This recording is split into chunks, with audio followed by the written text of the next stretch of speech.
Assalamu alaikum. This is our class of artificial intelligence today, Friday 13th of August 2 to 5 ये class रखी है हमने. 2 PM हो रहे हैं. Obviously because this is Friday, some students might join late. So I have started the meeting and I'll start when some of the students join. जी अस्सलाम वालेकुम. अली हैदर आपने ज्वाइन किया है और मुझे बता दें मेरी आवाज़ क्लियरली आ रही है आप तक या नहीं. फ्राइडे था, 2 PM पे क्लास स्टार्ट की है मैंने. आई वाज अज्यूमिंग के काफ़ी स्टूडेंट्स जो हैं वो नमाज की टाइमिंग पे होंगे, सो आई वाज वेटिंग. आपने पहले ज्वाइन किया है, होपफुली बाकी भी ज्वाइन कर लेंगे. काइंडली इन्फॉर्म कर दें आप भी अपनी तरफ से. मैंने तो मैसेज किया ही था ग्रुप पे, आप अपनी तरफ से भी इन्फॉर्म कर दें बाकियों को. हाँ एग्जैक्टली अली हैदर, वही मैं समझ रहा था कि because this is going to be a clash with the नमाज timings, so I had been waiting for the students.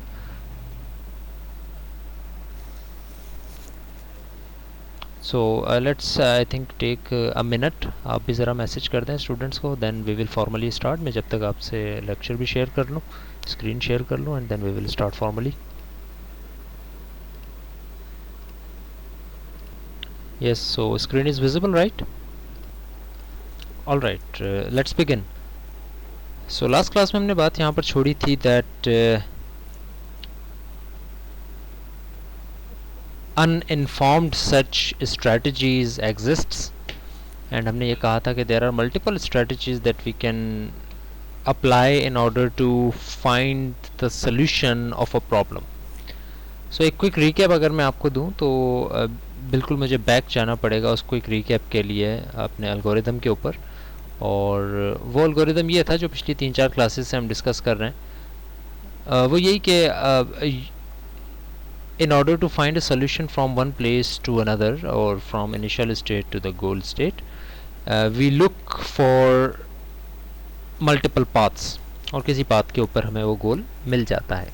हमने ये कहा था कि हम हमेशा ये काम करेंगे कि हम एक स्टार्ट नोड को उठाएंगे, उसको एक्सपेंड करेंगे, विच मीन्स उसके सारे चिल्ड्रन को लिखेंगे फ्रंटियर में, और देन उसके चिल्ड्रन में से कोई एक सेलेक्ट करेंगे और उसको एक्सपेंड करेंगे. अब उसके जो चिल्ड्रन होंगे यानी स्टार्ट स्टेट के चिल्ड्रन जो होंगे वो हम फ्रंटियर में ऐड कर देंगे additionally with all of the children of the start states.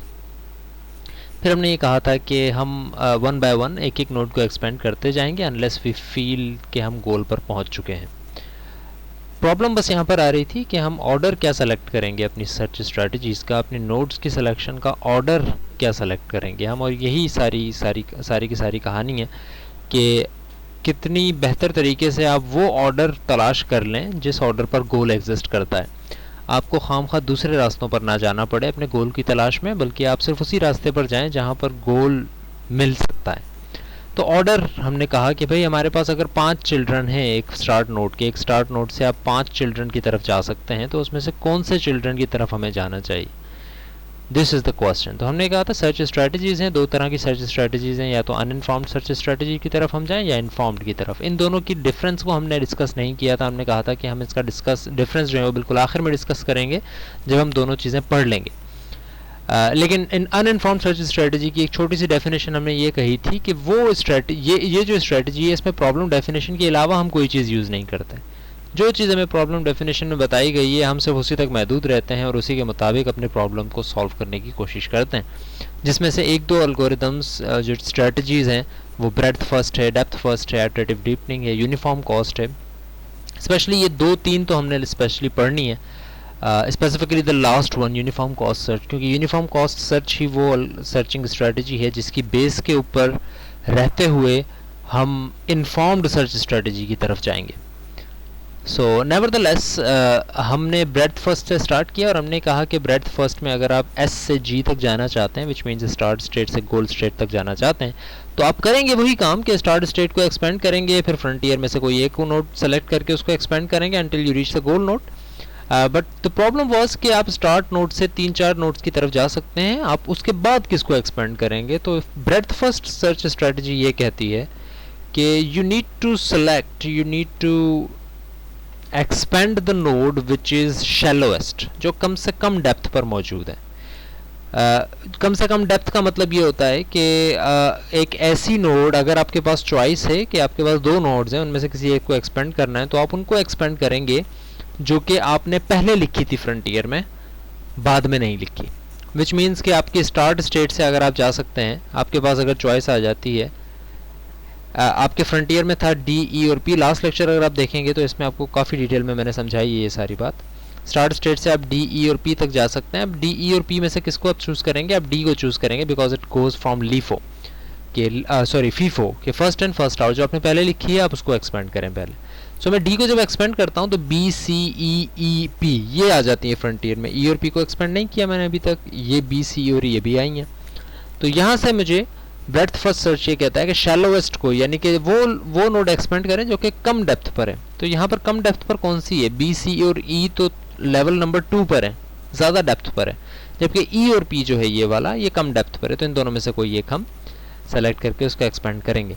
तो इसका जो एक्सपेंशन ऑर्डर होता है, it goes like this: S, D, E, P, B, C, E, H, R, Q, A, H, R, P, Q, F, Q, C, G, जो कि यहाँ पर लिखा हुआ भी है। यानी कि हम 1 बाय 1 हम पहले पूरे लेवल को एक्सपेंड करेंगे, फिर अगले लेवल पर आएंगे। फिर इस पूरे लेवल को एक्सपेंड जब तक नहीं कर लेंगे तब तक हम अगले लेवल पर नहीं आ सकते। जब इसको पूरे को एक्सपेंड नहीं कर लेते तब तक हम अगले के ऊपर नहीं आ सकते। ये this was the idea of breadth first search. फिर हम आते हैं डेप्थ फर्स्ट सर्च के ऊपर। और डेप्थ फर्स्ट सर्च में हमने ये देखा कि आप डेप्थ फर्स्ट सर्च में जब तक एक पूरी की पूरी डेप्थ पर नहीं चले जाते, आप तब तक ऊपर दूसरे के पास नहीं आते। तो इसका एक्सपेंशन ऑर्डर कुछ इस तरह से है। इसमें डीपेस्ट अनएक्सपेंडेड नोड की तरफ हम जाते हैं, शैलोवेस्ट की तरफ नहीं बल्कि डीपेस्ट की तरफ, यानी सबसे ज़्यादा डेप्थ में जो नोड मौजूद है पहले उसको एक्सपेंड करें। तो इसका expansion order goes like this कि एस से आप डी पर आए, डी को एक्सपेंड करके आपने जब बी, सी और ई को लिखा तो आप बी को एक्सपेंड करेंगे, ए पर आ जाएंगे, फिर आप ए को एक्सपेंड करेंगे। अब A because not an expandable node, आप ए से कहीं नहीं जा सकते, तो आप फिर सी को एक्सपेंड करेंगे। Again you can only go from C to ए।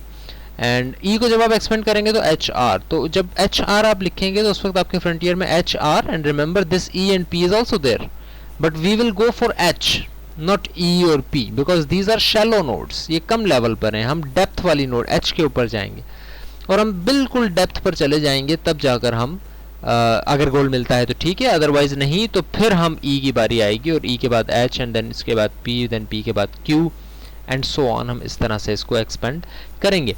एक क्विक फायर राउंड के लिए मैं एक छोटा सा क्वेश्चन आपसे पूछ रहा हूँ, ज़रा क्विकली उसका जवाब दीजिएगा चैट बॉक्स के अंदर।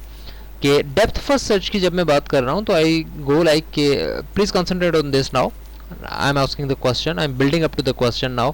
एस के बाद डी एक्सपेंड होगा, उसके बाद B, then A, then S के बाद डी, सी, ए, या ए के बाद ई, फिर एच, फिर पी, फिर Q, and so on. Can you tell me कि इस एफ के बाद क्या एक्सपेंड होगा? लेट्स सपोज कि ये एफ मैंने एक्सपेंड किया है, इसके बाद किसकी बारी आएगी एक्सपेंड करने की? That's the question.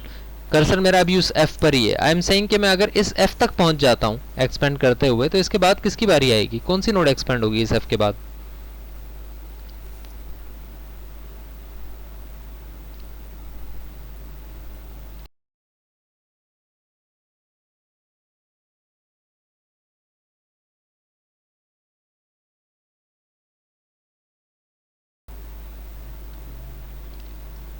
And now the $1,000,000 question, ये अगर कह रहे हैं सी एक्सपेंड होगी, देन वो कह रहे हैं ए एक्सपेंड होगी। अच्छा, वो सी के बाद आप कह रहे हैं ए होगी, ठीक है।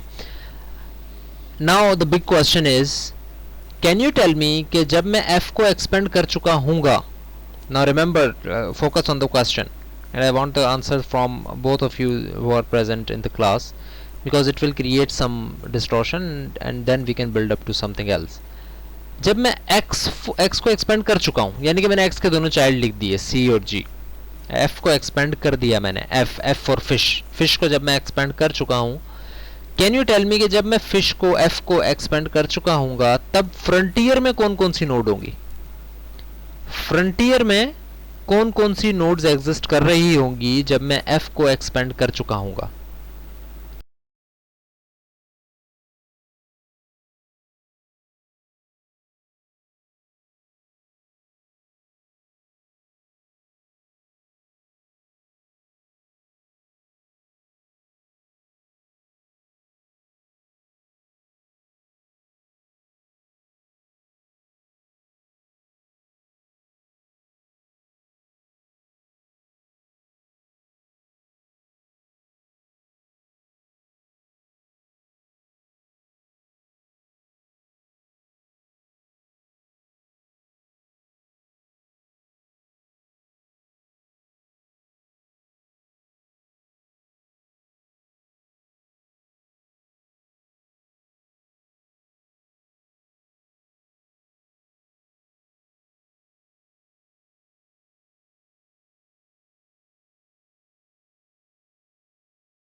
Okay, let me repeat the question.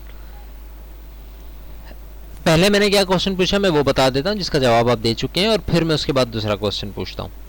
मैंने पहले ये पूछा कि जब f जब एक्सपेंड होगा तो उसके बाद किस नोड की बारी आएगी. देन यू सेड कि c की बारी आएगी और c के बाद फिर a की बारी आएगी. यहाँ तक बात सही है. अब मैं ये पूछ रहा हूँ कि जब f को एक्सपेंड मैं कर चुका हूँगा, f एक्सपेंड हो चुकी है जब, उस वक्त, स्पेशली उस वक्त अगर मैं पॉज करता हूँ अपने एल्गोरिदम को, डेप्थ फर्स्ट को, f को जब मैं एक्सपेंड कर चुका हूँ, तो फ्रंटियर में उस वक्त कौन कौन सी नोड्स एग्जिस्ट कर रही होंगी. फ्रंटियर क्या होता है, क्विकली मैं रिमाइंड करवा देता हूँ. Frontier is a set of nodes जो कि अभी तक एक्सपेंड नहीं हुई हैं. आपने लिखी है लेकिन अभी तक वो एक्सपेंड नहीं हुई हैं. तो क्या आप बता सकते हैं कि वो कौन सी नोड्स हैं, जब मैं f को एक्सपेंड कर चुका हूँगा तो कौन सी नोड्स फ्रंटियर के अंदर एग्जिस्ट कर रही होंगी.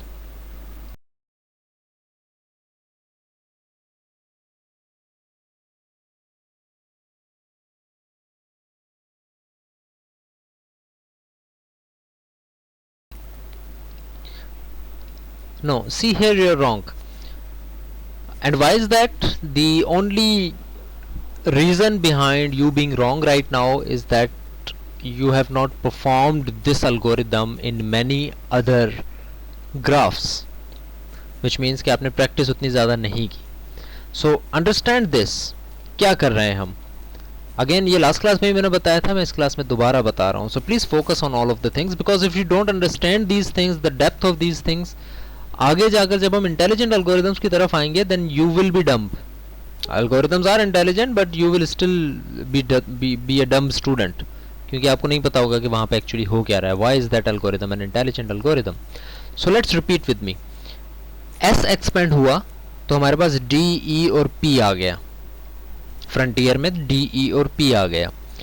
अब इन तीनों में से कोई एक एक्सपेंड करूंगा, क्योंकि ये तीनों एक ही डेप्थ के ऊपर हैं. मैं डी को एक्सपेंड करता हूं तो अब मेरे पास आ जाता है बी, सी और ई. एक्सपेंड करने का मतलब क्या होता है, अगेन रिमाइंड करवा देता हूं. डी को एक्सपेंड कर दिया, इसका मतलब है फ्रंटियर से डी मिट गया और बी, सी और ई आ गया फ्रंटियर में. मैं इसका एक थोड़ा सा नोटपैड भी लिखकर आपके सामने इसका एक रन आपके सामने कर देता हूँ. It will take a little amount of time but it should be worth it. सो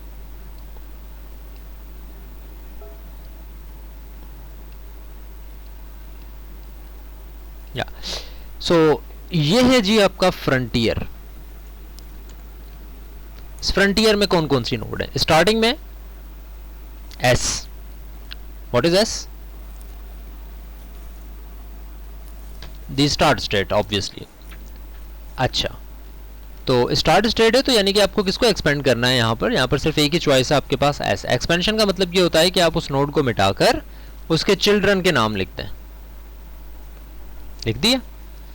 अगला काम क्या है, अगला काम ये है कि इन तीनों में से, अच्छा रिमेंबर कि इनकी डेप्थ भी अपने याद रखने के लिए सिर्फ मैं साथ लिख देता हूं कि भाई इसकी डेप्थ है 1. This is the level 0, this is level 1, and then level 2, then level 3, then level 4 and so on. अच्छा जी, इन तीनों में से मैं डी को एक्सपेंड करता हूं, क्योंकि एक्चुअली तो डेप्थ फर्स्ट ये कहता है कि डीपेस्ट अनएक्सपेंडेड नोड को एक्सपेंड किया जाए. डीपेस्ट का मतलब क्या होता है कि जो सबसे ज़्यादा डेप्थ पर मौजूद है उसको पहले एक्सपेंड किया जाए. बट यहाँ पर एक ही लेवल पर हैं तीनों, 1 1 1 के ऊपर. सो मैं डी को पहले एक्सपेंड कर देता हूँ, यानी कि डी को मिटाकर उसके चिल्ड्रन को लिख दूंगा, which is B, C and E. ये आ गए जी फ्रंटियर में. Remember these are on level 2, क्योंकि ये फर्स्ट टाइम एक्सपेंड नहीं हुए थे, ये सेकेंड टाइम में एक्सपेंड हुए. स्टार्ट स्टेट के चिल्ड्रन नहीं है बल्कि उसके चाइल्ड के चिल्ड्रन है. सो अभी तक बात समझ में आ रही है, साथ साथ हैं या नहीं है. Ali Haider Malik Bilal, please communicate with me because I have said this a million times कि if you don't understand this, आगे के एल्गोरिदम्स फिर आपको सिर्फ मसला ही पैदा करेंगे आपके दिमाग में, कुछ समझ नहीं आएगा. ऑल राइट, सो बी, सी और ई लिख दिया. अब मेरे फ्रंटियर में देखें क्या क्या है. बी है, सी है, ई है, एक और ई है, वो ये वाला ई है जो कि फर्स्ट लेवल पर है, और एक पी है जो कि फर्स्ट लेवल पर है. अब इन पांचों में से मुझे क्या सेलेक्ट करना चाहिए. मैं वो सेलेक्ट करूंगा जो कि डीपेस्ट है, because I am running on depth first search. Deepest यानी कि सबसे ज़्यादा डेप्थ जिसकी हो, तो इन तीनों की डेप्थ सबसे ज़्यादा है. तो इसमें से मैं बी को जो है वो रीड आउट करता हूँ, इसको एक्सपेंड करता हूँ. इन तीनों में आपके पास चॉइस है, आप कुछ भी कर सकते हैं. तो मैं बी को एक्सपेंड करता हूँ. यूजुअली यही प्रैक्टिस अपनाई जाती है कि जो लेफ्ट मोस्ट होता है आप उसको पहले एक्सपेंड करते हैं, राइट के बाद राइट में बाद में जाते हैं। सो B2 इज को मैं सेलेक्ट करता हूँ और इसको एक्सपेंड करता हूँ। अच्छा, एक्सपेंशन से पहले रिमेंबर कि मैं हर दफ़ा गोल टेस्ट भी अप्लाई कर रहा हूँ। बी मेरा गोल तो नहीं है ना, अगर नहीं है गोल तो इसका मतलब है कि I need to expand it. Expansion का मतलब क्या है कि बी को रिमूव करके उसके चिल्ड्रन को लिख दिया जाए। तो बी के चिल्ड्रन यहाँ पर सिर्फ एक ही है, A. Now A is on the third level. अगर इस ग्राफ को देखें तब भी आप इस चीज़ को लिख सकते हैं कि आप बी से कहाँ जा सकते हैं भाई, बी से मैं सिर्फ एक ही जगह जा सकता हूँ, विच इज़ ए, राइट। तो अभी 2-3 एक्सपेंशन हमने नीचे ट्री को देखते हुए की हैं, अब 1-2 एक्सपेंशन हम ग्राफ को देख के कर लेते हैं ताकि दोनों तीनों चीज़ें आपको समझ में आ जाए। अच्छा, अब अगली बारी किसकी आएगी, जो डीपेस्ट होगा, विच मीन्स के 1 वाले की नहीं, 2 वाले की नहीं, बल्कि 3 वाले की, ए की बारी आ गई। ए को एक्सपेंड किया जाए, तो ए को हम एक्सपेंड करते हैं। तो ए को एक्सपेंड करके हमें क्या लिखूंगा, ए के बजाय, ए को मिटाकर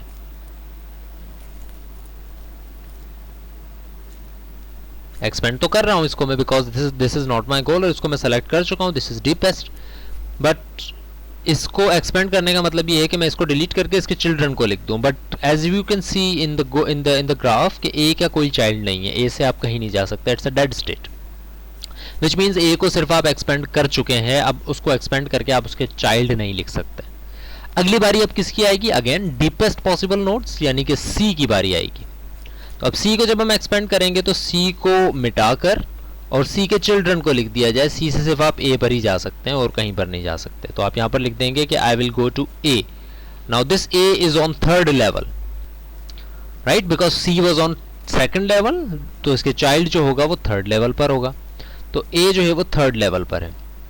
अब ए की बारी आएगी, अगेन बात वही है कि ए को आप एक्सपेंड नहीं कर सकते, करेंगे भी तो उसका कोई चाइल्ड नहीं है, तो you will just remove it. अब बारी आती है ई की, E is on the second level, E को एक्सपेंड करते हैं क्योंकि इसके अलावा और कोई चॉइस नहीं है, डीपेस्ट ई ही है हमारे पास। तो ई को जब हम एक्सपेंड करते हैं तो ई से आप आर पे भी जा सकते हैं, एच पे भी जा सकते हैं, और ये कौन सा एरो है, ये एरो यहाँ पर आई थिंक पॉइंट कर रहा है एस से ई पर, यस। सो ई, अभी मैंने कौन सा रिमूव किया, सॉरी, E2, E2 को मैं एक्सपेंड कर रहा हूँ ना, let's just not remove it so that we can remember कि हम कहाँ से कहाँ जा रहे हैं। सो E से आप R पे जा सकते हैं, E से आप H पे जा सकते हैं, ये दो आपके पास जो है वो पॉसिबल सॉल्यूशंस हैं। सो E को मैं रिमूव करता हूँ और if I am not wrong तो मैं H पर जा सकता हूँ विच is on the third level, और R पे जा सकता हूँ विच is on the third level. अब अगेन डीपेस्ट के ऊपर हम जाते हैं, तो H को हम सेलेक्ट करेंगे because this is on more depth than E and P, तो मैं H को सेलेक्ट करता हूँ। तो H को जब मैं सेलेक्ट करता हूँ तो यानी कि H को मिटाकर इसको इसके चिल्ड्रन जो हैं वो लिख दूँ। H से आप कहाँ कहाँ जा सकते हैं, P पर और Q पर, सेट राइट। तो मैं H को रिमूव करके P which will be on the fourth level और Q which will be on the fourth level because its parent was on the third level, तो इसके children जो है वो fourth level पर आएंगे। अब बारी आती है P की, तो फोर्थ लेवल वाले की। तो P को मैं जब रिमूव करता हूं तो P से आप सिर्फ Q पर जा सकते हैं, the Q which will be on the fifth level because ये P का चाइल्ड है। अब फिफ्थ Q5 को मैं एक्सपेंड करता हूं तो Q5 इज अनएक्सपेंडेबल नोड, ये एक्सपेंडेबल नहीं है, तो मैं सिर्फ इसको सेलेक्ट करके इस पे गोल टेस्ट अप्लाई करता हूं, इट्स नॉट द गोल, तो मैं सिर्फ इसको रिमूव कर दूंगा and I will be left with Q4 again because it's Q, यहाँ से आप कहीं नहीं जा सकते। इसको आप सेलेक्ट तो करेंगे, गोल भी नहीं है ये, आपको इसको एक्सपेंड करना पड़ेगा। आप इसको रिमूव कर देते हैं लेकिन इसका कोई चाइल्ड नहीं है, तो there will not be any improvement here. Remember frontier में अभी ये चीजें हैं। अब मैं R को सेलेक्ट करूंगा because it is on the deepest possible level, एक 1 पे हैं 2 नोड्स हमारे पास और एक R3 पर है। तो मैं जब R को एक्सपेंड करूंगा तो what I can go from R to F only, there is only one possible way and the F will be on fourth level because R is on 3 level. अब F की बारी आएगी which is on the fourth level. जब मैं F को expand करता हूं तो I can go from F to C and G, तो मैं C के ऊपर जाता हूं which will be on the fifth level and G which will be on the fifth level. अब इसमें से मैं पहले C को जब एक्सपेंड करता हूं तो C को सेलेक्ट करता हूं मैं और C को मिटाकर इसकी जगह पर लिख दूंगा A which will be on sixth level, क्योंकि C से आप सिर्फ A पर जा सकते हैं और कहीं नहीं जा सकते। अच्छा, इसके बाद फिर मैं ए की बारी लूंगा, क्योंकि A is on the deepest possible level, G5 पर है, E1 पर है, P1 पर है। तो जब मैं ए को सेलेक्ट करता हूं, it is not an expandable node, तो मैं सिर्फ इसको रिमूव कर दूंगा because it is not the goal. अब किसकी बारी आएगी? अब बारी आएगी जी की, which is on the deepest possible level, which is 5। अब मैं इसको एक्सपेंड करने से पहले ऑब्वियसली जिस तरह सबके साथ कर रहा हूं, इसके ऊपर भी गोल टेस्ट अप्लाई करता हूं, तो I see that here is the goal, और मैं लिख दूंगा कि आई फाउंड द गोल। और मैं किस लेवल पे चला? 5th लेवल पर आकर मुझे ये गोल मिला। यानी कि आपके एक्सपेंशन ऑर्डर क्या रही? वही जो मैंने अभी यहाँ पर आपको दिखाई कि पहले डी हुआ, फिर बी, फिर ए, फिर सी, फिर ए, फिर E, H, P, Q, then this Q, then R, then F, G, C, A and then G. ठीक है, so this was your expansion order.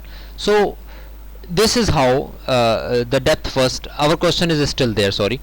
So what we said कि जब आप इस f को expand करेंगे तो आपके पास कौन कौन सी नोड्स होंगी। तो first of all let's try to understand कि जब आप इस f की बारी आ रही होगी, so just yes और no में मुझे बताएं, थोड़ा सा अपने माइंड को, अपने विजुअल्स को थोड़ा सा ज़्यादा यूज़ करते हुए, कि जब मैं इस f को expand कर रहा हूँगा तो ये वाली सारी जो नोड्स हैं H, P, Q और ये वाला Q, ये सब एक्सपेंड हो चुके होंगे, यस और नो? H, P, Q और ये नीचे वाला Q, ये सब एक्सपेंड हो चुके होंगे जब F को एक्सपेंड कर रहा हूंगा मैं।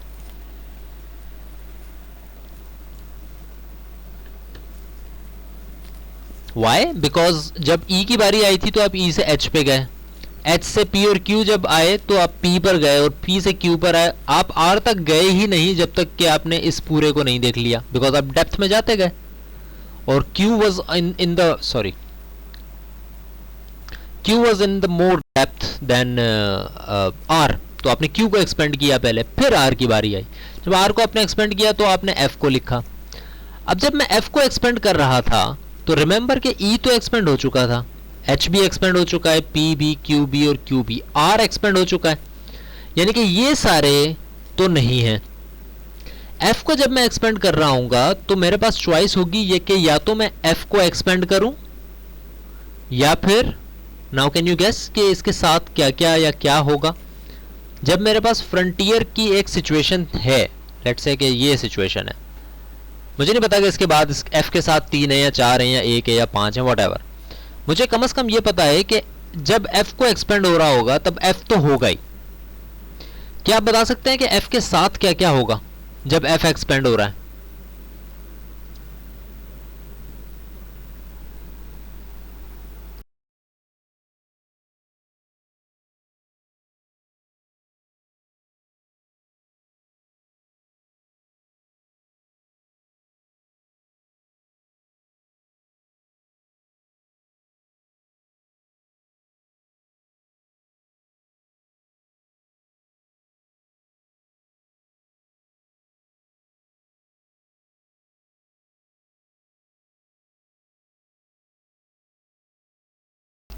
नोप, यू आर अगेन रॉन्ग, सी और ए नहीं होगा। जब आप F को एक्सपेंड कर रहे होंगे तब आपकी एक फ्रंटियर की सिचुएशन होगी ये, this will be the frontier, क्योंकि E रिमूव हो चुका होगा because it has expanded into H and R, H remove हो चुका होगा because it has been expanded into P and Q, P remove हो चुका होगा because it has been expanded into Q, Q remove हो चुका होगा because it is not an expandable node, Q ये वाला भी रिमूव हो चुका होगा, R रिमूव हो चुका होगा बिकॉज देयर इज F। अगर R होता तो फिर F ना होता, क्योंकि R एक्सपेंड होकर ही F निकला है, स्पेशली दिस F। जब ये F आया है तो इस वक्त तक ये सारी सिचुएशन नहीं है, आई एम रिमूविंग दिस, ये नहीं है, सिर्फ F है। तो जब F होगा तो उस वक्त तक रिमेंबर कि ये P एक्सपेंड नहीं हुआ होगा, क्योंकि अभी आप सिर्फ E के ऊपर ही हैं। रिमेंबर कि जब आप D को एक्सपेंड करने बैठे थे तो आपने पूरे D के हर पाथ को एक्सपेंड जब तक नहीं कर लिया तब तक E की बारी नहीं आई, बिकॉज जब भी आप D के किसी पाथ पर जाते थे it became the most deep path when compare to E।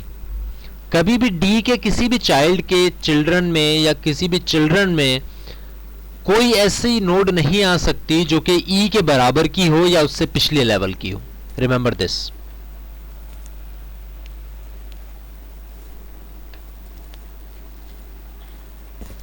सही है। सो ई की बारी कब आई? जब डी के पूरे हर पाथ को हम देख चुके, फिर ई की बारी आई, फिर ई के जब एच के सारे पाथ को हमने देख लिया तो आर की बारी आई, और फिर आर के जब सारे पाथ्स को देख लेंगे तब पी की बारी आएगी। पी फ्रंटियर में तो ऐड हो गया था जब मैंने एस को एक्सपेंड किया था, डी ई और पी, लेकिन इसकी बारी नहीं आई एक्सपेंशन की जब तक कि डी के सारे पाथ ना हो जाएं, ई के सारे पाथ ना हो जाएं, और देन पी की बारी आएगी। तो जब आप एफ की बात कर रहे होंगे तब ये तो सारे निकल चुके होंगे फ्रंटियर से, आर भी निकल चुका होगा, there will only be F and P, ये होंगे। तो आप क्या करेंगे? आप एफ को मिटाएंगे और लिखेंगे कि भाई एफ के दो चाइल्ड हैं, एक सी है और एक जी है। फिर आप सी को एक्सपेंड करेंगे, आप कहेंगे भाई सी के दो एक चाइल्ड है, दैट इज ए। फिर आप ए को एक्सपेंड करेंगे विच इज नॉट एक्सपेंडेबल, तो आप इसको मिटा देंगे। फिर आप जी के ऊपर आएंगे and you will find the goal. P कभी एक्सपेंड होगा ही नहीं इसमें, वैसे तो ई भी एक्सपेंड नहीं होगा because the goal is here, क्योंकि डी के पाथ में ही आपको गोल मिल जाएगा। ई भी एक्सपेंड नहीं होगा, but just for knowledge sake we understood कि जब पी एक्सपेंड नहीं होगा बिकॉज ई के चाइल्ड में आपको गोल मिल जाएगा। Now there are some complications, some things that we need to learn from this whole exercise. Depth first is one of very important, very interesting and very effective algorithm out of almost all of these algorithms that we see in uninformed search strategies.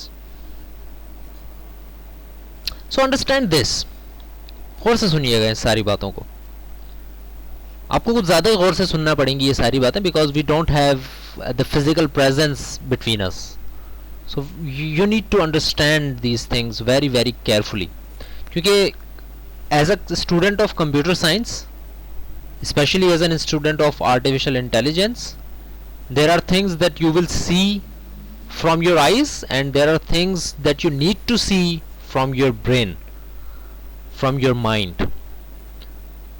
So if you don't use your mind, you will just be using your eyes to see the things, and that is not an intelligent thing. Artificial intelligence starts from the basis of philosophy. So depth first search के ऊपर दोबारा हम आते हैं. Now understand कि ये सिर्फ वो algorithms नहीं है जो कि सिर्फ आप कंप्यूटर पर बैठकर काम कर रहे होगे. These are algorithms that you can apply in your real life examples as well. क्या रियल लाइफ एग्जांपल्स हैं उनकी बात उनके ऊपर भी आते हैं. But now look at this slide that I am showing you, और जिसके ऊपर हमने थोड़ा सा काम किया. जब आप ये कहें कि मैं डेप्थ फर्स्ट अप्लाई कर रहा हूं, तो इसका मतलब है कि आप ई पर तब तक नहीं आएंगे, जो एस के नीचे ई लिखा हुआ है इस पर आप तब तक नहीं आएंगे जब तक आप डी के तमाम पाथ्स को एक्सप्लोर ना कर लें. जब तक आप डी के तमाम पाथ्स को एक्सप्लोर ना कर लें तब तक आप ई पर नहीं आएंगे. इसको ऐसे समझ लें, look at this tree and design in your mind, design your family tree. So let's consider, मैं एक फैमिली ट्री के बारे में सोचता हूं और मैं ये कहता हूं कि यार एक शख्स था, उसके 4 बेटे थे. एक शख्स था, उसके 4 बेटे थे, और उसके लेट्स सपोज मैं कहता हूं कि 24 पोते थे. पोते किसको कहते हैं? ग्रैंड सन्स को. सो अभी हम उस डिटेल में नहीं जा रहे कि वो नवासे थे या पोते थे या वो दादा था या वो नाना था, व्हाटएवर, उसको फिलहाल छोड़ देते हैं. अगर मैं कहता हूं एक शख्स के 4 बेटे हैं और 24 पोते हैं. 4 बेटे हैं और 24 पोते हैं. ना पोता हम जिसको कहते हैं उसका मतलब होता है grandson, which means the son of the son. यानी कि वो कौन से लेवल पर आएगा? अगर the person that I am talking about is in level 0, तो उसके पोते कौन से लेवल पर होंगे? जरा जल्दी से बता दें ये. अगर दादा 0 लेवल पर है तो उसके पोते किस लेवल पर होंगे? कम ऑन, ये तो आप बता सकते हैं. सेकंड लेवल पर, right? Because the first level will be the children of that person जिसकी हम बात कर रहे हैं. अच्छा, मैंने कहा 24 पोते हैं. No, I am not saying कि उसके हर एक बेटे के 6 बेटे हैं. आई एम जस्ट सेइंग कि उसके 24 पोते हैं. हो सकता है उसमें से एक बेटा ऐसा हो जिसके 8 बेटे हों, एक बेटा ऐसा हो जिसके 4 बेटे हों, वगैरह वगैरह. टोटल कलेक्टिवली 24 है. अगर मैं आपसे ये कहूं कि मुझे सिर्फ उन पोतों के बारे में बताएं जो कि उसके एक बेटे से हैं। For example child a, Ahmad नाम ले लेते हैं उसका, अहमद के जितने बेटे हैं मुझे उसका बताएं। You will now be applying depth first search. क्योंकि आप क्या करेंगे, आप आएंगे, स्टार्ट करेंगे उस पर्सन से, उसके बाद नीचे लिखेंगे कि भाई ये 4 उसके बेटे हैं। अब आप बाकी 3 में इंटरेस्टेड नहीं है, आप सिर्फ इंटरेस्टेड हैं उस अहमद के बेटे में, उसके 8 बेटे हैं या 4 हैं या 6 हैं, जितने भी हैं, आप सिर्फ उसमें इंटरेस्टेड हैं। You will B applying depth first search. तो आप क्या कर रहे होंगे, आपका इस बात में कोई इंटरेस्ट नहीं होगा कि उस शख्स के कितने बेटे हैं, जो एक्चुअली दादा जो है उसके कितने बेटे हैं। You will not be interested in that, you will only be interested in कि उस दादा के अहमद के थ्रू कितने बेटे हैं, पोते हैं। So you will only be applying depth first search in more terms like computer science. Computer science की टर्म्स की अगर मैं आ जाऊं, तो अगर मैं आपको ये कहता हूं कि यार एस के साथ, अब जरा इस स्लाइड को देखें और यहां पर मैं कर्सर पॉइंट करता जा रहा हूं, please focus on that. Starting state के बाद अगर मैं डी के थ्रू जाना चाहूं तो मैं कहां तक पहुंच सकता हूं। What did I ask? I ask के स्टार्टिंग स्टेट के बाद अगर मैं डी तक जाना चाहूं, डी के थ्रू जाना चाहूं, तो मैं कहां जा सकता हूं। तो you will not be interested कि ई में क्या है और पी में क्या है। You will only be interested in के डी और उसके चिल्ड्रन में क्या है, जिसको आप कंप्यूटर साइंस की जबान में कहते हैं sub tree. Why is it working like this? I need to get a new mouse. So what I'm trying to say here is there is a term known as subtree. Why is it not writing?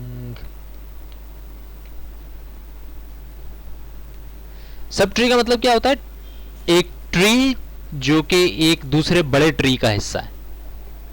तो अगर मैं आपको एक sub tree दिखाऊं, so I will have to use, let me try to show you a subtree. What is a subtree? Although you know already what a subtree is, let me try to show you what a subtree is.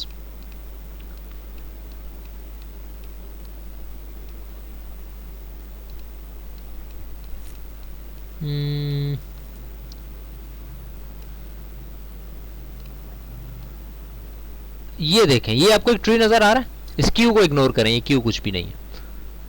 ये आपको एक tree नजर आ रहा है। इस tree की root क्या है? इस क्यू को इग्नोर कर दें और मुझे ये बताएं इस ट्री की रूट क्या है।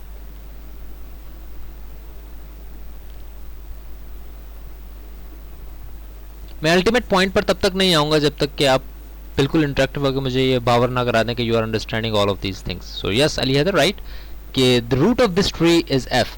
Let's zoom out, let's see what else is there, and we see that this was not actually a tree, but this was actually a subtree. This was actually a subtree. और अब मुझे बताएं कि this was the subtree. Sorry,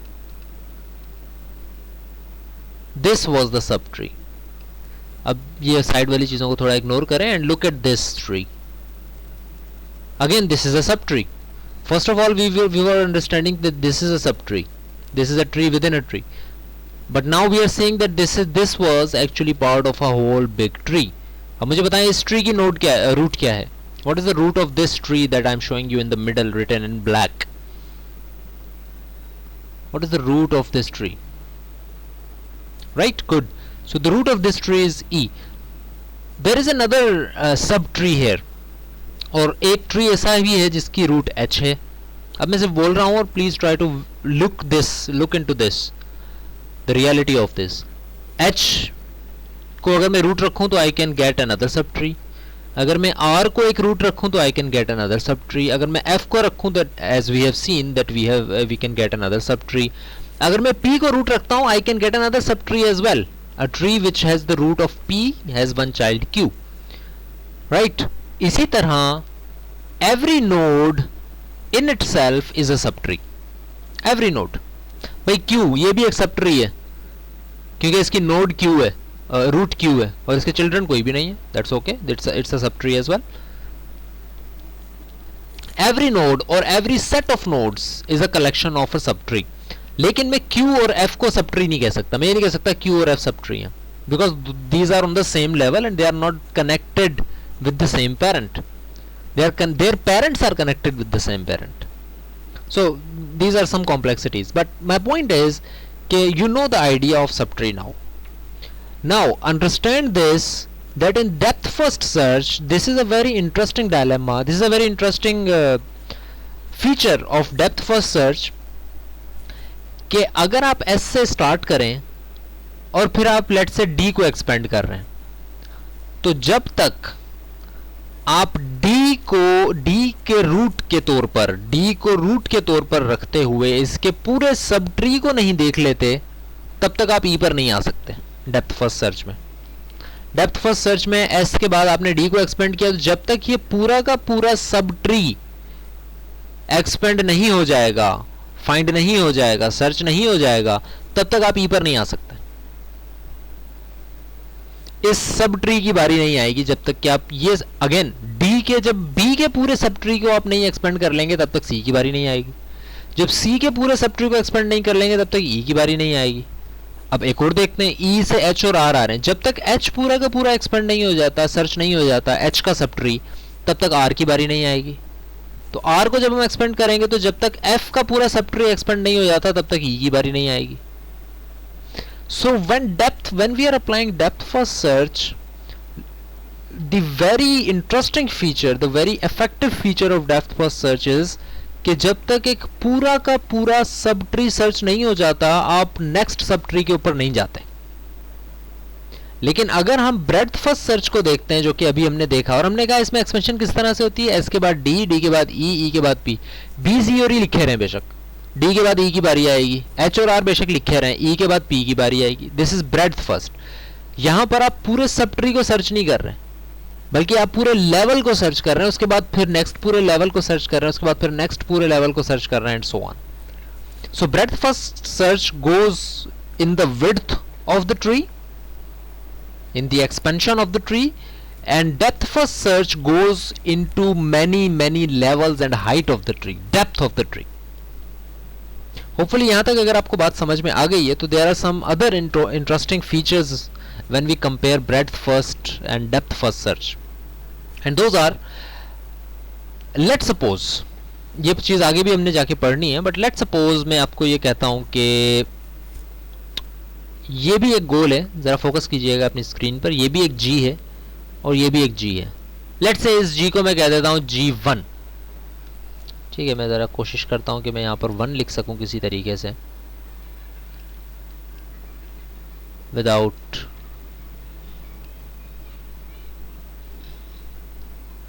sorry,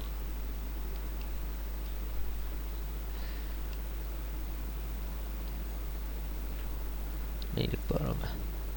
anyways चलें इसको 1 कह लेते हैं. This is 1, this is G1 and this is just G. सो सिर्फ मैं आपसे सवाल पूछ रहा हूँ, इस वजह से मैं इसको डिफरेंशिएट करना चाह रहा था, otherwise these are both G. So आपको दोनों एल्गोरिदम्स आपने देखे कि भाई किस तरह से एक्सपेंशन होगी, ब्रेडथ फर्स्ट किस तरह से चलता है और डेप्थ फर्स्ट किस तरह से चलता है. If you need to take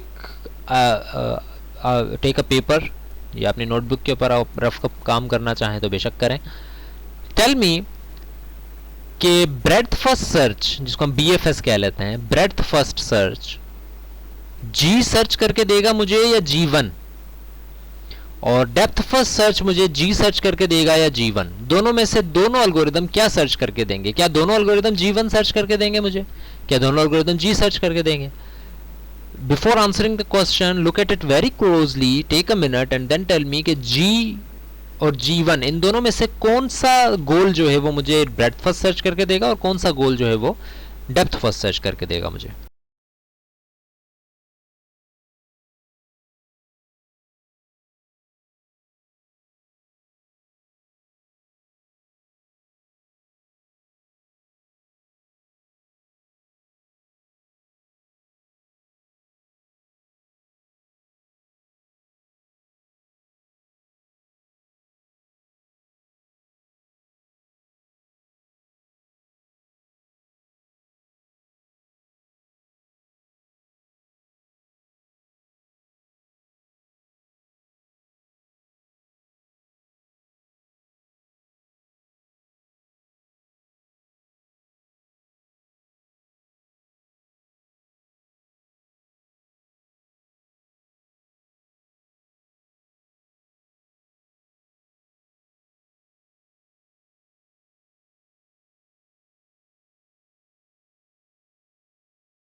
Yes, waiting for the answer. What do you think breadth first search will find, and what do you think depth first search will find? G or G1 in this tree? Alright, so Bilal is saying that both find G first. Okay, my meeting just ended. Let me rejoin. Yeah. So Malik Bilal was saying that G find करेंगे दोनों algorithms. What about others? Ali Heather, Amir, what do you think? What would the depth first search algorithm find, and what would the breadth first search algorithm find? So yeah, अगर हम breadth first के हिसाब से चलते हैं तो breadth first goes like this. If you follow my cursor, it goes like this. Then after this, here. Then after this, here. Then after this, here. So if we talk about breadth first search, so the expansion order is like this. Breadth first. I'm talking about breadth first. S T E P B C E H R Q A A H R P Q F P Q F P Q C G1. सबसे पहला गोला में जो मिलेगा वो ये मिलेगा breadth first search में. नाउ डेप्थ फर्स्ट सर्च की अगर हम बात करते हैं तो depth first search goes like this. S D B A C A E H P Q Q R F C A G. इसमें ये G साइंड करेगा. So this G will be found when we are running depth first search, and this G which we are calling G1 will be found when we are running breadth first search. Can you at least tell me कि इन दोनों में से G और G1 में से बेहतर solution कौन सा है? क्या ये मिलना ज़्यादा बेहतर है या ये मिलना ज़्यादा बेहतर है? Just a guess. Yes, looking for the answer. What do you think G is better, this solution G or this solution G?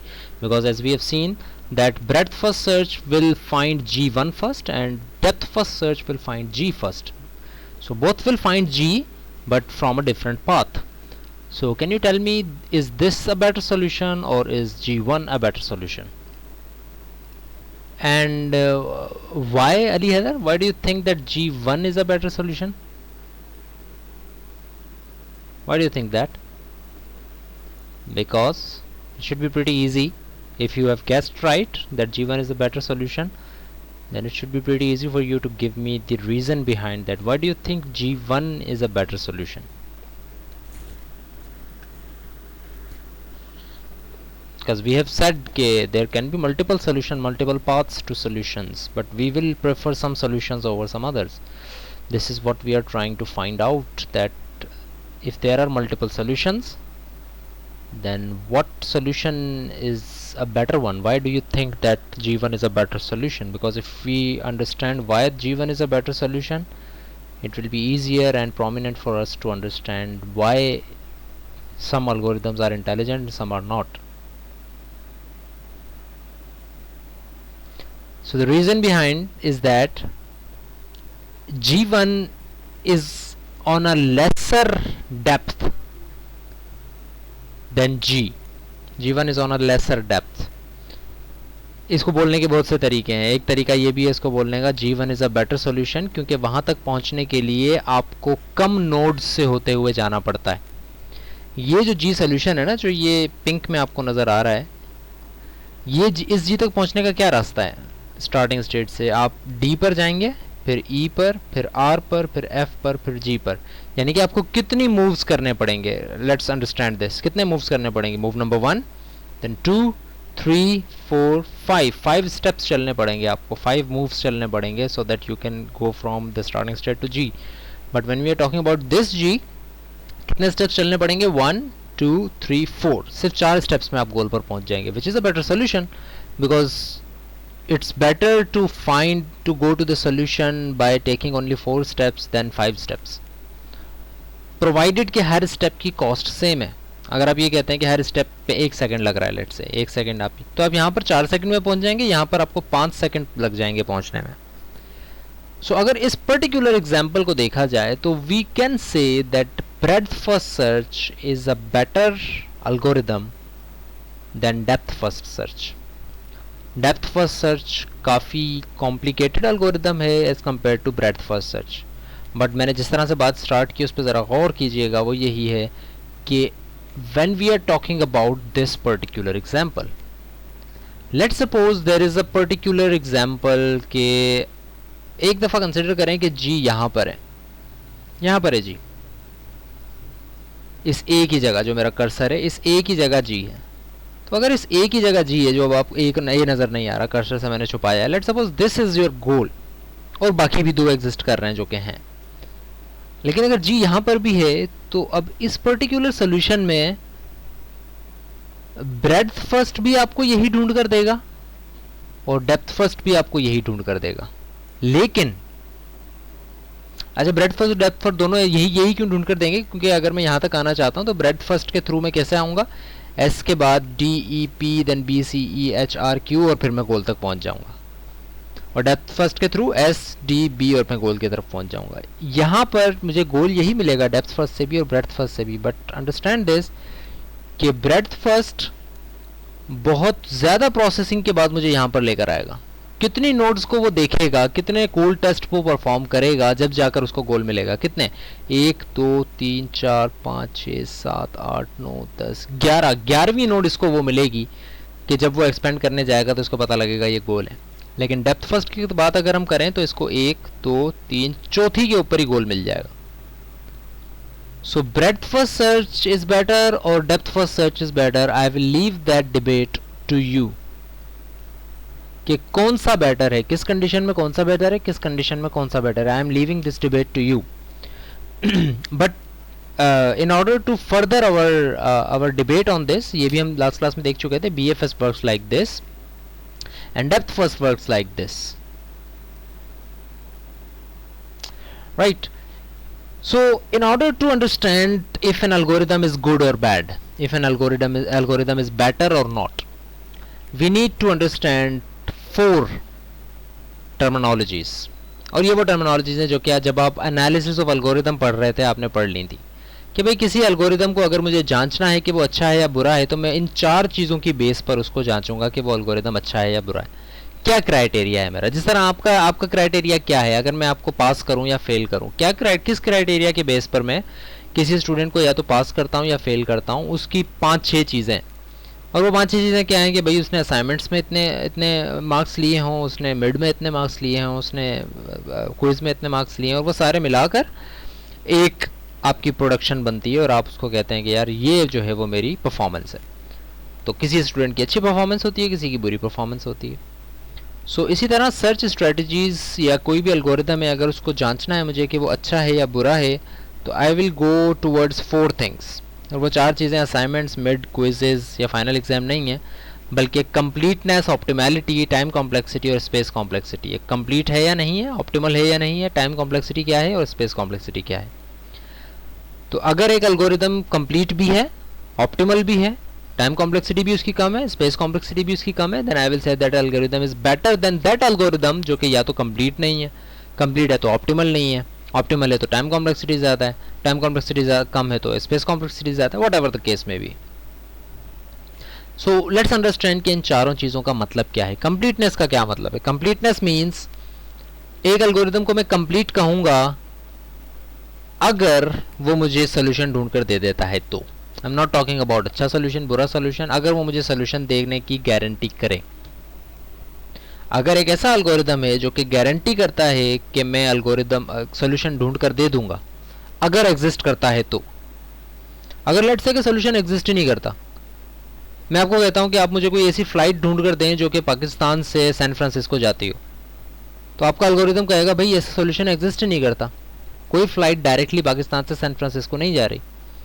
लेकिन अगर आप कहते हैं कि नहीं जा रही है, अब एल्गोरिदम देखते हैं ढूंढ के देता है या नहीं। तो a complete algorithm is the algorithm जो कि अगर एग्जिस्ट करता है सोल्यूशन तो वो आपको फाइंड करके देने की गारंटी करे, चाहे वो 1 दिन में दे, चाहे वो 1 साल में दे, वो आपको गारंटी करे कि अगर सोल्यूशन एग्जिस्ट करता है तो वो ढूंढ कर दे देगा। ठीक है, सो इसको हम कहते हैं कंप्लीट एल्गोरिदम। ऑप्टिमल एल्गोरिदम, जिस तरह से अभी मैंने कहा कि optimal algorithm is an algorithm जो कि मुझे ऑप्टिमल सोल्यूशन ढूंढ कर दे। कंप्लीट में हम सिर्फ ये कह रहे हैं कि सोल्यूशन ढूंढ कर दे दे बस, लेकिन ऑप्टिमैलिटी एक ऐसा क्राइटेरिया है कि हम ये चेक करना चाहते हैं कि सॉल्यूशन के पाथ तो बहुत सारे एग्जिस्ट करते हैं, जिस तरह अभी अभी हमने देखा पिछले ट्री में, पाथ तो बहुत सारे एग्जिस्ट करते हैं। क्या वो एल्गोरिदम ऑप्टिमल पाथ देखकर दे रहा है? क्या वो एल्गोरिदम ऑप्टिमल सॉल्यूशन दे रहा है मुझे, या बस सॉल्यूशन दे रहा है? जिस तरह से अभी हमने यहाँ पर गोल वाले में एग्जांपल में देखा, there was G1 as well, but depth first जो था वो हमें ऑप्टिमल सॉल्यूशन नहीं दे रहा था, वो हमें एक लंबे पाथ वाला सॉल्यूशन दे रहा था, जबकि ब्रेड्थ फर्स्ट जो है वो मुझे ऑप्टिमल सॉल्यूशन दे रहा था उस पर्टिकुलर एग्जांपल में। सो ऑप्टिमैलिटी हम ये चेक करेंगे कि आया एक एल्गोरिदम एक ऑप्टिमल सॉल्यूशन मुझे दे रहा है या सिर्फ एल्गोरिदम सॉल्यूशन दे रहा है। Time complexity, as you already read in the course of design and analysis of algorithm, time complexity का मतलब ये होता है कि एक एल्गोरिदम कितना टाइम ले रहा है चलने में, एल्गोरिदम सॉल्यूशन को फाइंड करने में, इन वेरी सिंपल वर्ड्स कितना टाइम ले रहा है। सो प्रोवाइडेड कि उसने अगर 10 इंस्ट्रक्शंस चलानी है तो वो क्या 10 इंस्ट्रक्शंस चलाने में ही आपको दे देता है सॉल्यूशन, या 10 को 2 दफ़ा चलाता है, या 10 को 100 दफ़ा चलाता है, या 10 को 900 दफ़ा चलाता है जब जाके सॉल्यूशन मिलता है। तो उसकी टाइम कॉम्प्लेक्सिटी क्या है। एंड स्पेस कॉम्प्लेक्सिटी इज़ कि उसको स्पेस कितना चाहिए, कितनी ज़्यादा मैक्सिमम जो नोड्स को उसको एक्सपेंड करना पड़ रहा है। जिस तरह इस एक पर्टिकुलर एग्जांपल थी ना, जब मैंने ए को छुपाया और कहा कि ये गोल है, अभी जो हम कर रहे थे 2-4 मिनट पहले एग्जांपल, और उसमें मैंने कहा कि फाइंड तो दोनों इसी गोल को करेंगे, लेकिन एक एल्गोरिदम की स्पेस कॉम्प्लेक्सिटी ज़्यादा है, एक की कम है।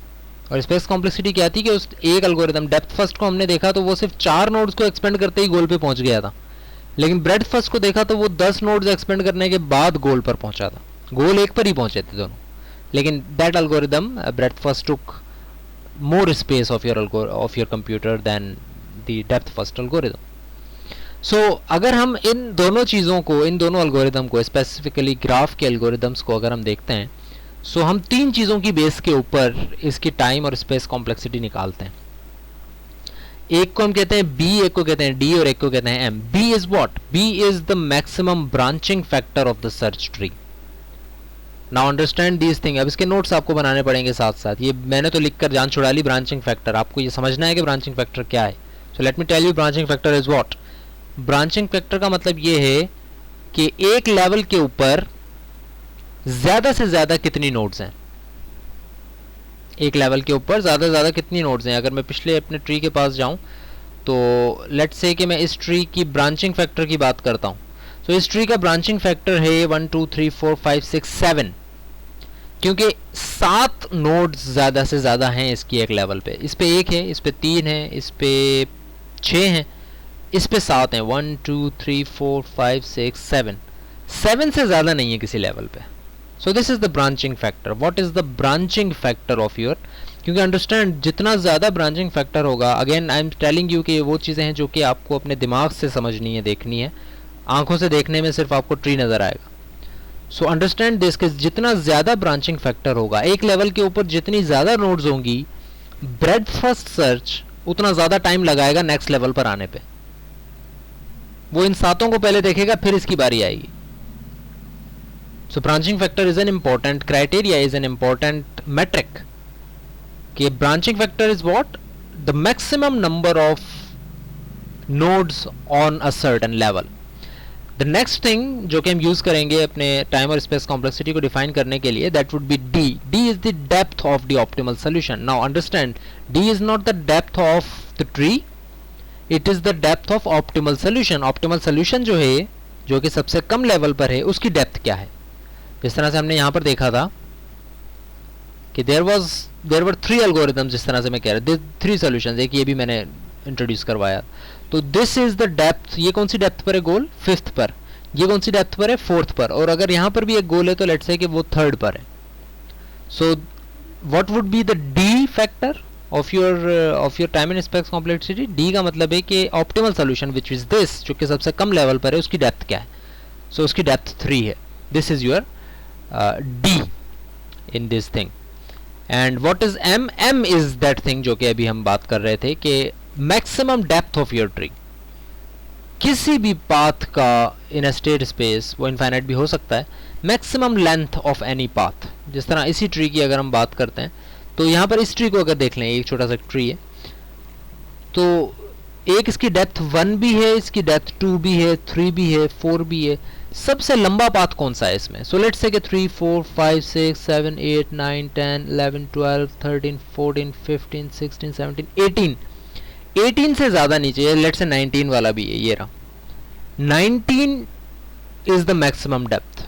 20 डेप्थ पर कुछ भी नहीं है, 19th is the maximum depth. So this thing will be used by as m।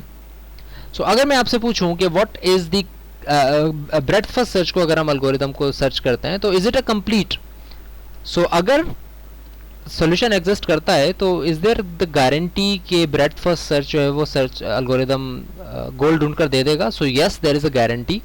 अगर आपके पूरे ट्री में कहीं ना कहीं गोल है तो कभी ना कभी तो ब्रेडथ फर्स्ट ढूंढ कर दे ही देगा, कभी भी वो फंसेगा नहीं या रुक नहीं जाएगा या हैंग नहीं हो जाएगा, क्योंकि ब्रेडथ फर्स्ट हर एक नोड को एक्सपेंड कर रहा है, बस उसका ऑर्डर डिफरेंट है। वो हर एक नोड को एक्सपेंड कर रहा है और देख रहा है कि गोल है या नहीं। अगर गोल एग्जिस्ट करता है तो गारंटी है कि दे देगा, प्रोवाइडेड के ब्रांचिंग फैक्टर फाइनाइट है। अगर आप ये कहते हैं कि यार एक लेवल के ऊपर इनफाइनाइट नोड्स हैं तो वो इनफाइनाइट तो कभी भी पूरी नहीं होती। तो अगर वो नेक्स्ट लेवल पर है, इनफाइनाइट लेवल, इनफाइनाइट नोड्स वाले लेवल के बाद वाले लेवल पर गोल है, तो वो उस तक कभी नहीं पहुंच सकेगा।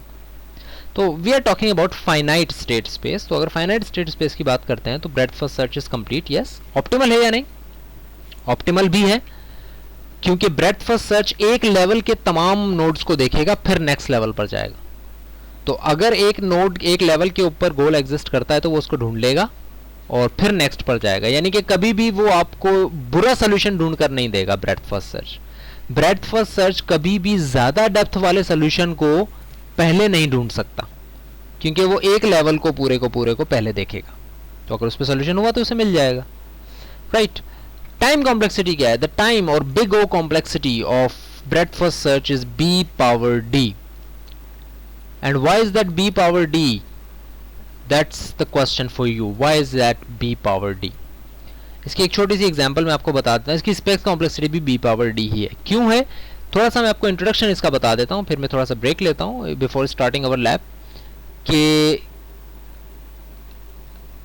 लेट सपोज आपका ब्रांचिंग फैक्टर है 2। क्या है आपका ब्रांचिंग फैक्टर? 2, यानी कि आपके एक लेवल के ऊपर लेट से 2 ही हो सकती हैं नोड, जिससे ज़्यादा नहीं हो सकते। या in other words you are talking about binary tree. अच्छा, डोंट गेट कंफ्यूज्ड, आप बुक पढ़ेंगे जाकर तो आपको इस बात का अंदाज़ा होगा कि what we are saying is almost the same thing but can be percepted different in different environment. Branching factor को एक दफ़ा जाकर दोबारा समझना है आपने कि ब्रांचिंग फैक्टर है क्या। बुक खोलना है, इंटरनेट खोलना है, उस पर समझना है कि ब्रांचिंग फैक्टर क्या है। There are some trees which are known as binary tree. There are some trees which are known as tertiary tree. Binary trees have a branching factor of 2, and tertiary tree have a branching factor of 3. Unary tree is a branching factor of 1, and so on. So एक level के ऊपर maximum कितनी nodes हो सकती हैं? तो भाई level 0 के ऊपर मैक्सिमम कितनी नोड्स हो सकती हैं? That will be 2 power 0, 1.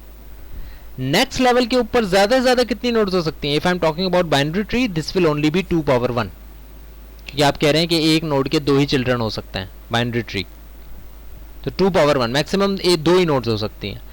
उससे नेक्स्ट लेवल के ऊपर अगर आप ये कहते हैं कि हर नोड के 2 ही चिल्ड्रन हो सकते हैं, तो अगर एक लेवल पर 2 थे तो उससे अगले लेवल पर 4 होंगे, यानी कि 2 पावर 2। उससे अगले लेवल पर 8 होंगे, यानी कि 2 पावर 3। उससे अगले लेवल पर 16 होंगे, यानी कि 2 पावर 4।